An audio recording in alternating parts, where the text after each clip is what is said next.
Here we go. I'm sorry? Class 9? Yes, class 9. Okay. Okay, the income statement.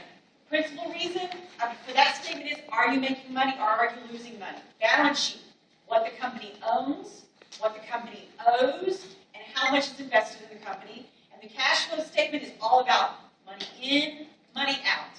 It's cash in, cash out. And remember, depreciation will never be on the cash flow statement. It's going to be on the exam. Okay? All right, you know the format. There's revenue, there's cost of goods sold, there's gross profit. Everybody remember, gross profit is revenue minus cost of goods sold. Okay, equals gross profit. Gross profit minus other variable costs equals contribution margin. Contribution margin minus fixed costs equals pre-tax profit. And minus taxes gets you to net income. Okay? All right? So make sure you understand where net income comes from. Okay? All right, you have to know this formula. Okay? It's net income divided by sales. It will be, I will either style it as return on sales or profit margin. They mean exactly the same thing, and you need to know that. It's net income divided by sales. Okay? All right. So here was an example. We did an income statement. Okay? I will put problems out there. You need to work the problems. Don't try to go back and reconstruct that little financial package you did. Use the problems I put out there on Blackboard. They will be out there on Friday. Okay? There's 3 major categories on the balance sheet. Assets, liabilities, owner's equity. That's the key categories. Notice, there's no cost of goods sold in there, there's no contribution margin, there's no expenses. It's only assets, liabilities, and owner's equity. Okay? What's the formula? Assets equals liabilities plus equity. Assets equals liabilities plus equity. It's going to be on the exam. You have to be able to calculate that. Okay? All right? All right, here's some categories. Notice, current assets are cash, accounts receivable, inventory, long-term assets, furniture, fixtures, and equipment, which includes computers. Computers are not current assets. Vehicles and buildings, these are all long-term assets. Current long-term debt, current liabilities, that's credit card, that's lines of credit, that's the current portion of any long-term debt, that's current liabilities. Okay? Long-term liabilities, that's real estate loans, that's big equipment loans, okay? And then you have owner's equity. Primarily what you need to know is you need to know what goes in these individual categories. So if I give you a list of credit card, line of credit, and a real estate loan, and I say which of these is a long-term liability, you need to know that a real estate loan is a long-term liability. Okay? You need to know that. Okay? It's very, very important. Okay, current assets are those that are used up in less than 1 year. Long-term assets take more than 1 year. Okay? Current liabilities, debt that's paid in less than 1 year. Long-term liabilities paid in longer than 1 year. Okay, pretty self-explanatory, but you're going to have to know that. Okay? Capital stock and additional paid in capital all come from owners. Retained earnings and current earnings come from what the company makes. It's that simple. Okay? Owners put in capital stock and they put in additional paid in capital. Company actually generates earnings. Okay? All right, I asked you to know these ratios. The current ratio is current assets divided by current liabilities. Working capital is current assets minus current liabilities. Okay, you've got to know these ratios. Okay? These you saw last time as well. It was debt to equity, which is debt divided by equity, and the debt ratio, which is total debt divided by total assets. You have to know these ratios. They will be on the exam. Then I gave you account categories. Again, my recommendation is use the problems, the answers we posted out there to get yourself prepared for the final. Okay? All right? Any questions on that? Okay.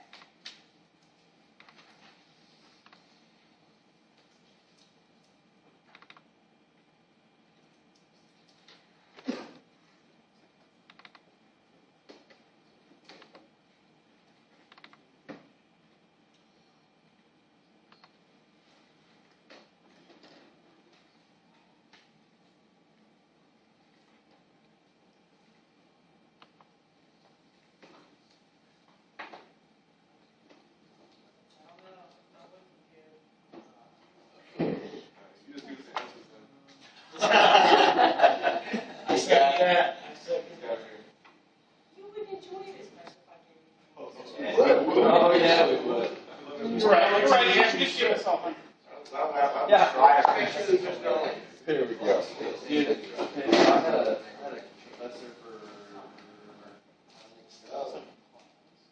I think it was on my blackboard. I don't remember what it was. I think back to this how it's on my literally, she got fired. They allowed her to finish the semester. She gets all my business. Really? What's your Plug up my PC. She was just like, I'm out here anyway. She's like, peace out, dude. I'm already done. Y'all all get hundreds. The only thing she based her grade off of is like, one thing. Hold it up so we can see. She can just talk about it. Yeah. No, I need to see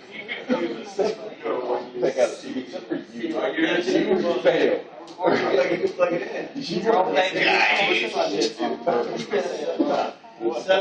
that one student. Everybody else taking behind you fail. Did y'all get the email that they sent out about Blackboard? Oh, I got one like, I got them all day to day. It's like, if you had assignments plus it out in Blackboard, they were telling you to give the students more time. Because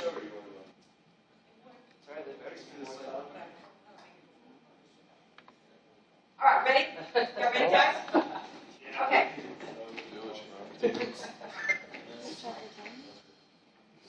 Okay, cash flow statement. This is the difference between cash in and cash out. You got to know that. That's cash flow in and cash flow out. Here's the formula right here. You see this? It's cash receipts minus cash disbursements. It will be on the exam. Okay? I'll say cash receipts are X, cash disbursements are X. Calculate cash flow. Okay? You don't need to worry about the rules of cash flow. Okay, I talked to you about seasonal fluctuations. You need to know typical businesses that have seasonal fluctuations. Can we all agree? Christmas, Easter, Valentine's Day, Halloween. Does that make sense? It'll be intuitive, but it'll be on the exam. Okay, there are 3 key sections of the cash flow. Okay, it's cash from operations, cash from investments, and cash from financing. Okay, remember, cash from operations is covering everything that's on your income statement except what? What's not on there? Depreciation. Depreciation expense is on your income statement, but it will not be in the operations section of your cash flow. Okay? You will also have cash from investments. And think about this. This are the things that you would invest in your business, like buying new computers, buying vehicles, selling scrap equipment, anything like that. Okay? That's net cash from investments. In net cash from financing, if you go to the bank and you borrow, that's the section it's going to be in. If you come back in and you pay the loan out, that's the section it's going to be in. Okay? Primarily, you need to know what goes in those 3 sections. Okay? It won't be a trick question, but if you don't understand that bank loans go in net cash from financing, you will miss the question. Okay? So you need to understand that. And again, I'll have some examples out there. Okay? Okay. I also gave y'all the negative cash flow, and I asked you to be able to calculate if you had the last one on there, the last bullet point on there, cash on hand divided by negative cash per month will give you the months to survive. So I'm going to give you a dollar amount, and I'm going to tell you how fast you're using it up every month, and then you're going to have to tell me how much you're going to be able, how long you're going to be able to survive. You have to know that formula. Okay, it's going to be on.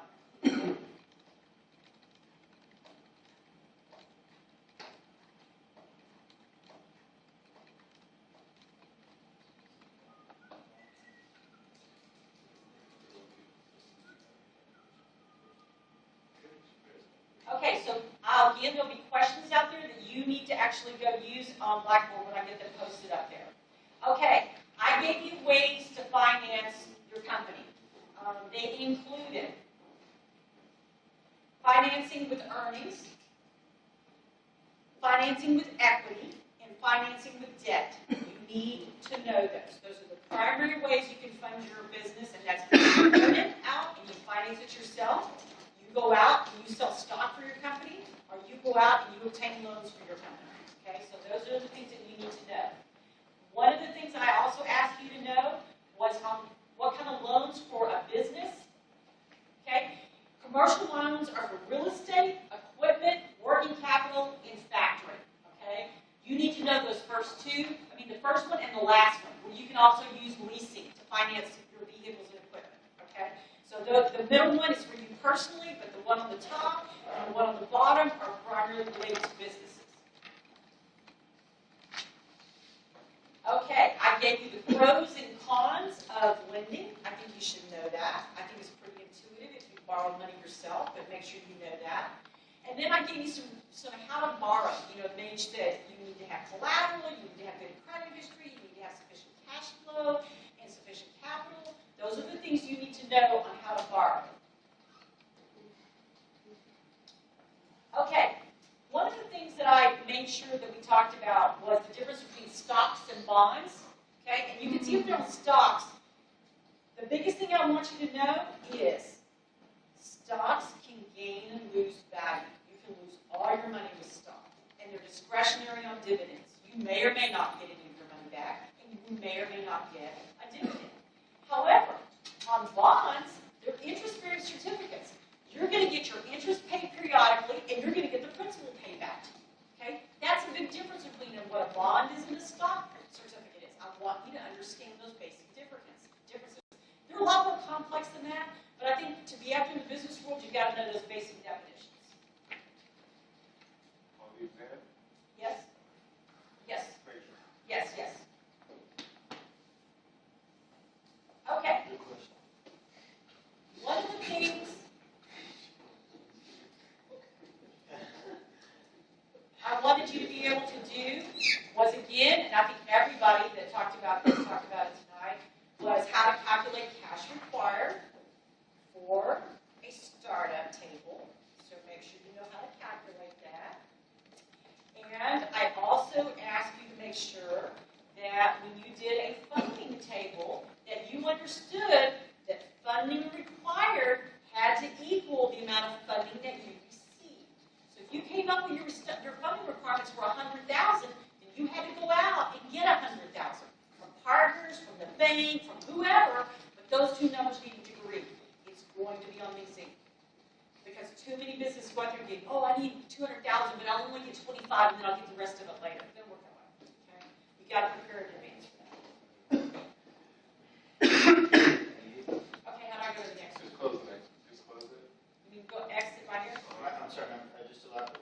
You said that the funding needed, the funding required is equal the funding. The actual funding itself. Funding. Okay. Have you just moved to the very bottom? Like on the bar? Here. They put the PowerPoint. To the left, down, right. Down. It's actually on the bar, on the bottom. Next time Mozilla. On the black bar at the bottom? Here? Yes. Okay. Last slide. You just go to the last slide. All right. Here we go. I asked you to note the difference between a sole proprietorship and a partnership. The biggest difference is sole proprietorship is one person. Partnership is two or more. And the key thing I want you to know on a partnership is when you have a limited partnership, there is a general partner involved. One of the things I told you that I do is when I set up a limited partnership, I make sure that my general partner is a company. Okay? You don't have to know that, but you do have to know that a limited partnership has a general partner involved. Okay? Okay, and when I talked to you about corporations, primarily what we talked about was is they're able to remove themselves from liability. When you sue a corporation, it doesn't matter what form it is, you're suing an entity. You're not suing the individual shareholders, which is why so many people have corporations. Okay? I also ask you to know and understand that a letter of agreement is not a contract. It's going to be on the exam.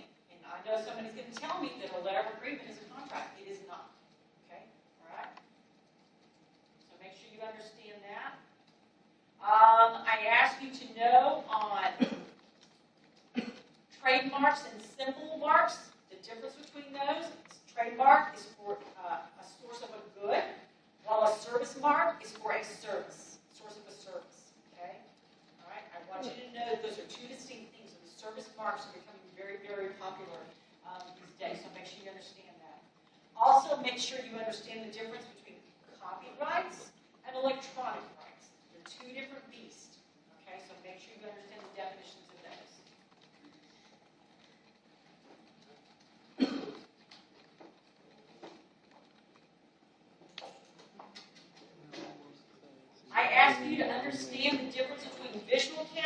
safety stock and automatic reward points.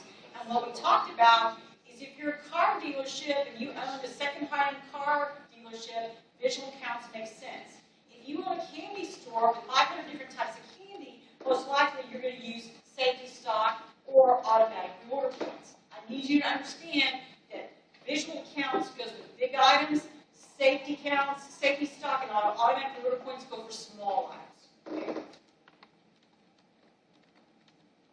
So what was that again? Can you repeat that one more time?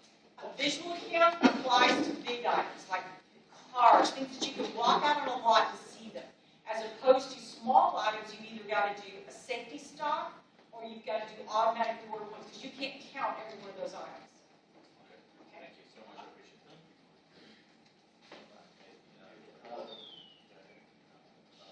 Oh, and then I gave you some basic types of quality management. I gave you, you need to know the definitions for benchmarking, ISO 9000, Six Sigma, and total quality management. I give you 4 definitions. There's thousands of them out there, but these are the most popular ones out there.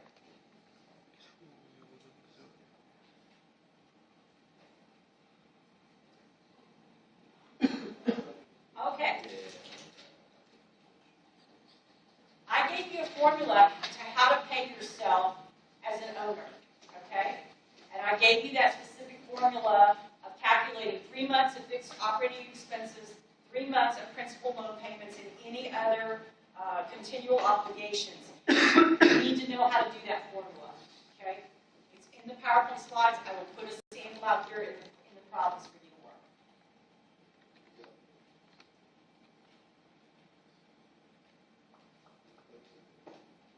I gave you some key things to consider before hiring, which were payroll taxes. You don't have to, you don't have to know what each of these taxes are, but you have to know things that you need to think about before hiring. And I said payroll taxes, Fair Labor Standards Act, Equal Pay Act, and anti-discrimination. Okay, you need to understand those.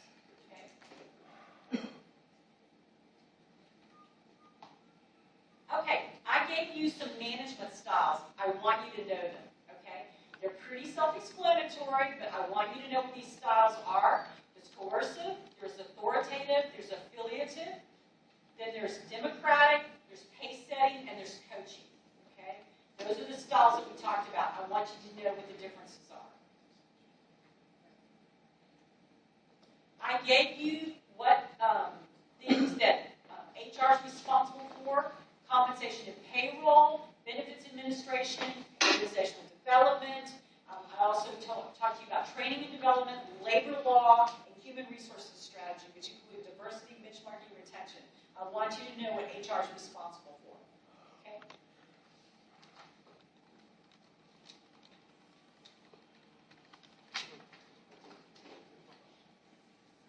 Okay.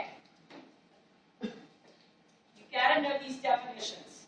Organic is when you sell the same product to more buyers. And the example I gave you was you sell red pens here in San Antonio, and you decide to go to Austin and sell red pens also.